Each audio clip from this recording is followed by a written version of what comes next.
I've been working here I have been working since 1997. I became a full-time professor in 2003. You came after? In 1997, yes. And so when Kent asked me to talk about my experiences, something about the Philippines, I think, is that what you asked me? And I said, well, there's so much to talk about, but then it came in handy when the typhoon came. And so everybody was talking about, so I was debating, should I even show the map of the Philippines, because it was on CNN and everywhere. But I think I took a chance, and I will. So the Philippines, we are about 100 million people now. It's such a small country. We are very overpopulated, and we are primarily a Catholic country. So there was no family planning was frowned upon, or we never talk about family planning. At the time that I was growing up, it's not anymore. But at the time that I was growing up. So the Philippines is somewhat like Japan. Japan has 4 major parks. We have 3 major islands. And I come from Luzon, which is the biggest island to the north of Manila, about 350 miles north of Manila.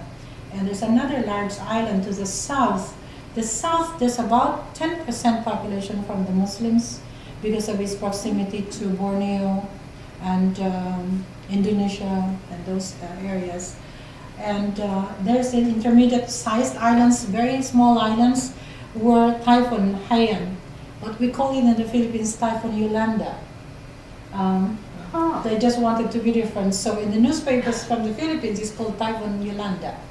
But when you listen to CNN, they were calling it Haiyan. It's a typhoon. So that's the Philippines. Way up north is where I come from. And so a lot of, quite a few people from China come here through Formosa. At the time that I was growing up, Taiwan was called Formosa. So there are different islands here where they could connect. And in fact, although my last name sounds Hispanic, which is Alzate, actually it's his Chinese last name, Cohen. But to be assimilated immediately among the Filipinos, my grandfather changed it to Alzate, which was the most common last name at the time in my region. So these are the islands where Typhoon Haiyan happened, and this is where Leyte is, where the Tacloban, where Anderson Cooper was reporting from. These are the islands that were affected. He was just here, but he didn't mention, he didn't see all these other small islands that were really totally devastated. That my friends who came from these areas said they could not recognize it at all from the videos eventually that their families were showing them. This is Mindanao, which is the other bigger island. This is Zamboanga, which is very close. This is where the Muslims had traveled through these islands.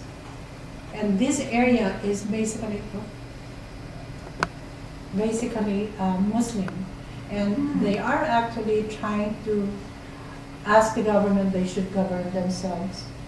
So there's a little bit of a turmoil that when the first time that we went with my husband to the Philippines, who is not a Filipino, we were not allowed to go in here because that's when there was a recent, some of the missionaries, American missionaries were captured. So being a Caucasian, my relatives did not want him to go in this area. Eventually we were able to go recently in this area. There was not any problem.